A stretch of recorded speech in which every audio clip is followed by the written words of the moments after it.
नमस्कार दोस्तों, welcome to Nifty India wizard. Nifty India wizard की टेक्नो फंडा सीरीज के इस एपिसोड में आपका स्वागत है। आज के इस एपिसोड में हम लोग बात करेंगे इंडियन ऑयल कॉर्पोरेशन यानी कि आईओसी के बारे में। जो दर्शक नए जुड़े हैं उनको बता दें, इस सीरीज में हम लोग स्टॉक्स को दोस्तों टेक्निकली और फंडामेंटली दोनों एस्पेक्ट पे एक साथ कवर करने की कोशिश करते हैं।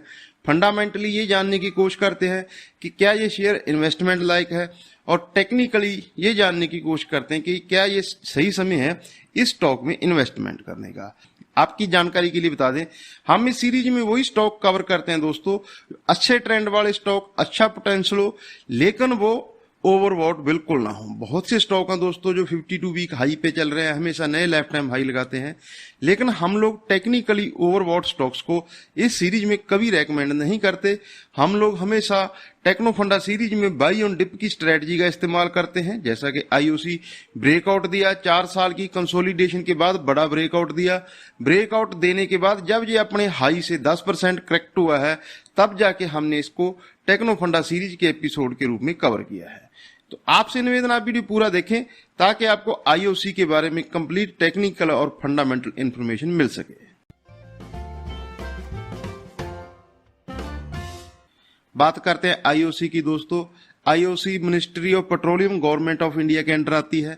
देश की महारत्न कंपनी है। 3 हमारे देश में ऑयल मार्केटिंग सरकारी कंपनियां हैं, आईओसी, बीपीसीएल और एचपीसीएल। तीनों महारत्न कंपनी है, तीनों मिनिस्ट्री ऑफ पेट्रोलियम के अंडर आती हैं दोस्तों। आईओसी की बात करें तो आईओसी लगभग 1 लाख करोड़ से ज्यादा की मार्केट कैप की कंपनी है। इंडेक्स का हिस्सा है, निफ्टी 50 का हिस्सा है। एनुअल रेवेन्यू अपनी मार्केट कैप से 3 गुना की एनुअल रेवेन्यू करती है। 23 रुपए का ईपीएस है दोस्तों।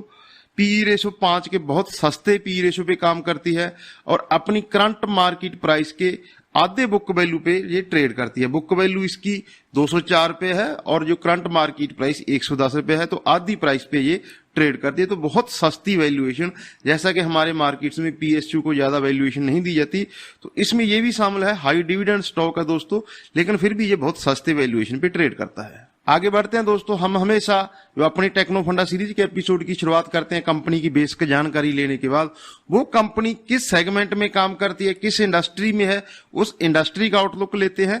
उसके बाद वो कंपनी अपनी इंडस्ट्री में कहां प्लेस है, कैसा कंपटीशन है, उसका आउटलुक लेते हैं। तो बात करते हैं दोस्तों ऑयल एंड गैस की। ऑयल एंड गैस हमारे देश के 8 कोर सेक्टर हैं दोस्तों, जिसमें ये रिफाइनरी, ऑयल रिफाइनरी भी शामिल है।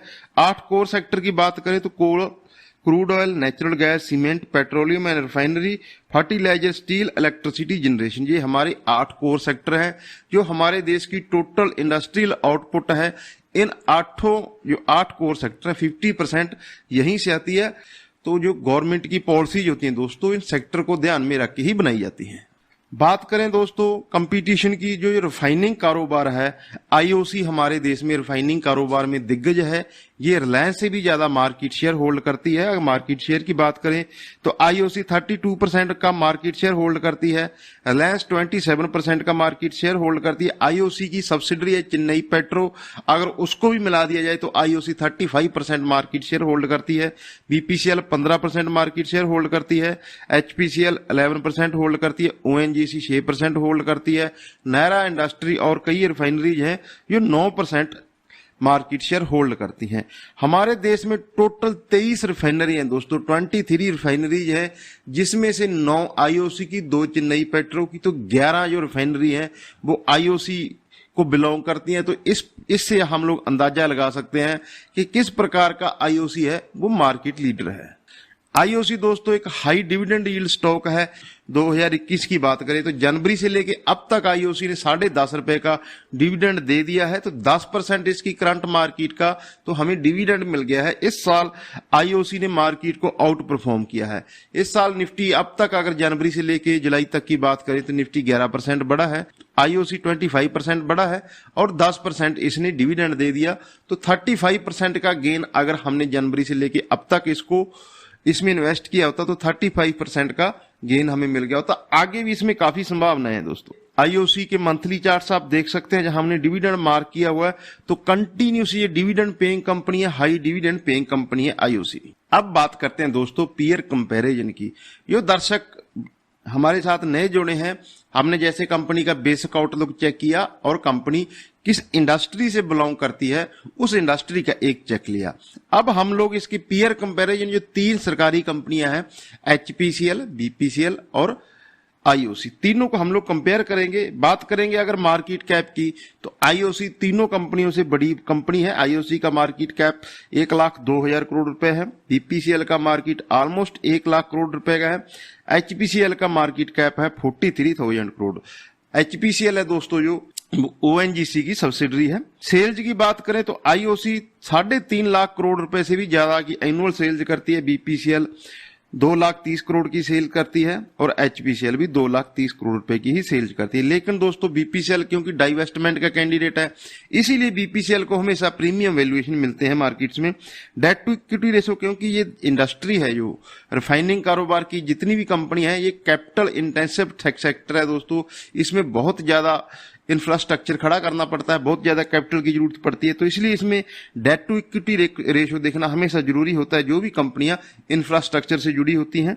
तो आईओसी का 0.97 है debt to equity ratio, BPCL का 0.89 है, एचपीसीएल का 1.12 है। एनुअल प्रॉफिट की बात करें तो आईओसी 20,500 करोड़ रुपए का एनुअल FY21 में इसने एनुअल प्रॉफिट किया। बीपीसीएल ने 17,600 करोड़ रुपए का प्रॉफिट किया। एचपीसीएल ने 10,500 का प्रॉफिट किया। 2018 में आईओसी देश का सबसे ज्यादा प्रॉफिटेबल पीएसयू था दोस्तों। ये जितने पीएसयू हैं 2018 में सबसे ज्यादा जो प्रॉफिट था वो आईओसी ने किया था। बात करते हैं आईओसी के शेयर होल्डिंग पैटर्न के बारे में। क्योंकि इसकी प्रमोटर गवर्नमेंट ऑफ इंडिया है, तो गवर्नमेंट ऑफ इंडिया का स्टेक पिछले 5 क्वार्टर में अनचेंज्ड है। डीआई का जो स्टेक है वो भी 13 to 14% के बीच में रहता है। लेकिन दोस्तों एक कंसर्न है, वो एफआईज की घटती हुई इसमें हिस्सेदारी। एफआई अगर पिछले साल मार्च क्वार्टर की बात करें तो इसमें 7.2% स्टेक होल्ड करते थे, लेकिन अभी जो मार्च क्वार्टर एंड हुआ उसमें 5.8% उनका स्टेक रहेगा। लगातार हर क्वार्टर में उसने एफआई ने अपना स्टेक कम किया है। जून क्वार्टर में 6.3 था और सितंबर क्वार्टर में 6.1 था, दिसंबर क्वार्टर में 5.8 था। तो लगातार हर क्वार्टर में वो अपना स्टेक कम कर रहे हैं एफआई में। हम जर्नली इस चीज को पॉजिटिव मानते हैं कि जिस स्टॉक में एफआई अपना स्टेक बढ़ाते हैं वो किसी भी स्टॉक के लिए पॉजिटिव होता है। लेकिन आईओसी के मामले में एफआई अपना स्टॉक जो स्टेक है वो कम कर रहे हैं। हम इसीलिए दोस्तों टेक्नो फंडा सीरीज में हम हमेशा पॉजिटिव पॉइंट कवर नहीं करते हैं, हम उसके नेगेटिव पॉइंट किसी भी स्टॉक या इंडेक्स के या सेक्टर के साथ में नेगेटिव पॉइंट भी कवर करने की कोशिश करते हैं कि इस स्टॉक के लिए क्या क्या चीजें नेगेटिव है। अब आते हैं चार्ट्स में दोस्तों। चार्ट्स में आईओसी ने 4 साल बाद बड़ा ब्रेकआउट दिया है, लगातार डाउन ट्रेंड में था। पिछले महीने जून महीने में आईओसी में बड़ा ब्रेकआउट हुआ। ब्रेकआउट आने के बाद इसमें बहुत जोरदार वॉल्यूम हुई और स्टॉक एकदम से 20% बढ़ गया। एक महीने के अंदर अंदर 20% बढ़ गया, तो ये ओवरबॉट हो चुका था। तो हम इसको पिछले 1.5 महीने से ट्रैक कर रहे थे। हम ये देख रहे थे कब ये स्टॉक कूल डाउन होता है, क्योंकि दोस्तों ब्रेकआउट के बाद जब स्टॉक में पहली डिप आती है तो वो उस स्टॉक में लंबे समय के लिए एंटर करने का सबसे बेस्ट टाइम होता है। इसने ब्रेकआउट दिया हायर लेवल से, अब ये 10% करेक्ट हो चुका है, तो ऐसा ही मौका होता है किसी भी स्टॉक में लंबे समय के लिए एंट्री पाने का। क्योंकि स्टॉक्स की और इंडेक्सेस की ये टेंडेंसी रहती है कि अगर वो किसी जोन से बड़ा ब्रेकआउट देते हैं तो एक बार उसको रीटेस्ट करते हैं। अगर रीटेस्ट करके आगे बढ़ते हैं दोस्तों तो वो स्टॉक के लिए उतना ही पॉजिटिव रहता है। तो आईओसी करेक्ट हुआ है, जैसा कि आपके सामने ये मंथली चार्ट्स हैं। मंथली चार्ट्स पे हम देख सकते हैं 80 to 100 ये 20 रुपए की इसकी जो जोन है, ये मजबूत कंसोलिडेशन प्लस सपोर्ट जोन थी। इसने पहले भी इस जोन में काफी समय बिताया और अब भी लगभग पिछले 1 साल से, ये पिछले मार्च के लो से लगभग पिछले 1 साल से इसी जोन में ये कंसोलिडेट कर रहा था।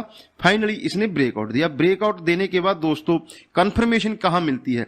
कंफर्मेशन मिलती है, ये है इसका वॉल्यूम पैनल। आईओसी का ये पिछले 15 साल का वॉल्यूम पैनल है और पिछले 3 महीने में आप देख सकते हैं किस प्रकार से इसमें बेमिसाल वॉल्यूम हुई है। तो ये वॉल्यूम बेस्ड ब्रेकआउट है दोस्तों, ये ऐसे ब्रेकआउट को मिस नहीं करना चाहिए कभी भी शेयर्स में। मंथली चार्ट्स हो गए। अब चलते हैं वीकली चार्ट्स पे। वीकली चार्ट्स पे भी 100 103 की जोन में बड़ा रेजिस्टेंस था, इस रेजिस्टेंस को पार किया, 118 के हाई लगाए और ये फिर करेक्ट हुआ है, 110 के आसपास आया है। तो ये बढ़िया समय है इसमें अगर हम लोग लंबे समय के लिए निवेश करते हैं।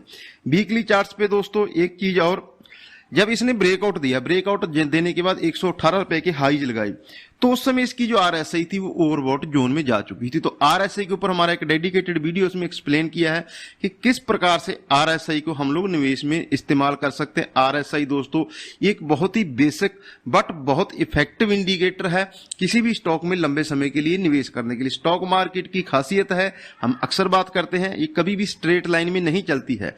इसका आरएसआई 70 था, करेक्ट होकर न्यूट्रल जोन में आया है, स्टॉक 10% करेक्ट हुआ है। तो ये समय होता है दोस्तों बाई ऑन डिप की स्ट्रेटजी का सही इस्तेमाल करने का।